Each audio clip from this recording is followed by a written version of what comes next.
जय शंकर के मित्रों, राम राम। आज का हमारा विषय है नवग्रह और मानव शरीर। यानी जिस प्रकार से अखिल ब्रह्मांड की गतिविधियों का संचालन नवग्रहों द्वारा होता है, उसी प्रकार से मानव शरीर को भी नवग्रहों द्वारा ही संचालित किया जाता है। यानी हर एक ग्रह का आपके शरीर में हर एक अंग पर अधिकार होता है। वो ग्रह अगर आपके जन्मांग में पावरफुल है तो आपके शरीर का उक्त अंग भी पुष्ट होना पाया जाता है, और अगर ग्रह की स्थिति कमज़ोर है तो आपके शरीर के उक्त अंग में किसी भी प्रकार का रोग, पीड़ा या विकृति हो सकती है। तो उस ग्रह की रेमेडी करके आप शुभ फल प्राप्त कर सकते हैं। तो सबसे पहले हम बता देते हैं सूर्य ग्रहों के राजा होते हैं और मानव शरीर में मस्तिष्क को रिप्रेजेंट करते हैं। यानी आपके शरीर में ब्रेन का कंट्रोलर होता है सूर्य अगर बलवान अवस्था में तो आपका ब्रेन जबरदस्त होगा, अद्वितीय होगा। सूर्य कमज़ोर है तो ब्रेन संबंधित कुछ तकलीफें आपको हो सकती है।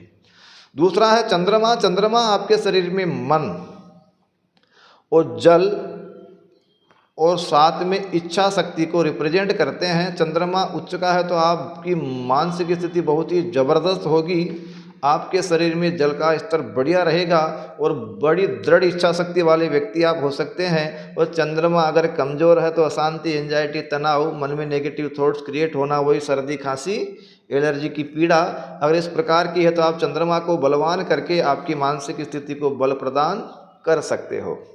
तीसरा है मंगल का आधिपत्य होता है आँखों पर, ब्लड पर। अगर मंगल मजबूत है तो आपका ब्लड ज़बरदस्त होगा, हीमोग्लोबिन भी बढ़िया रहेगा, स्वास्थ्य बनाएगा, आपको पराक्रमी बनाएगा। भाई खून ज़बरदस्त होगा तो आपका व्यक्तित्व भी ज़बरदस्त होगा, और खून ही नहीं होगा शरीर में तो फिर आदमी का व्यक्तित्व भी उसी प्रकार से कमज़ोर हो जाता है।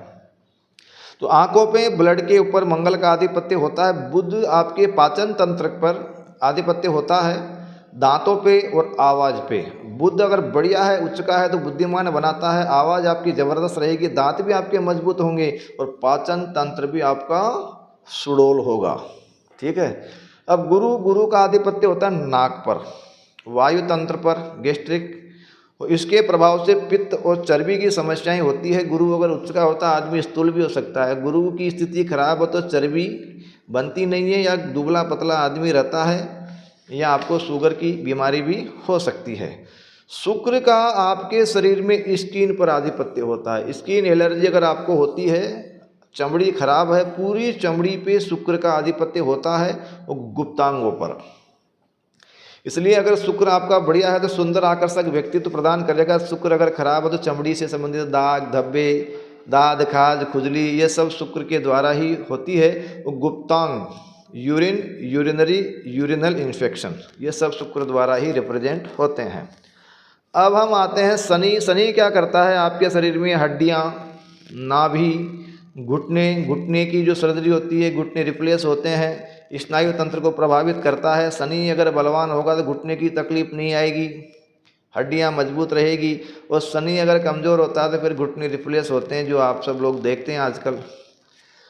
अब हम आते हैं राहु आपके शरीर के सबसे छोटे हिस्सा, सिर का जो सबसे छोटा हिस्सा होता है ब्रेन का, और आंतरिक अंग और मुख को रिप्रेजेंट करता है। अगर राहु खराब है तो आपके शरीर के सबसे छोटे हिस्से में किसी भी प्रकार की विकृति या क्लोट आ सकता है।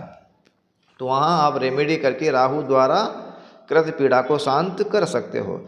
अंतिम ग्रह केतु जो आपके गले को रिप्रेजेंट करता है, दिल पर इसका आधिपत्य होता है। केतु अगर उच्च का है, बढ़िया है, तो आपका दिल भी मजबूत होगा, कभी आपको हार्ट अटैक नहीं आएगा और गले से संबंधित कोई तकलीफ नहीं होगी।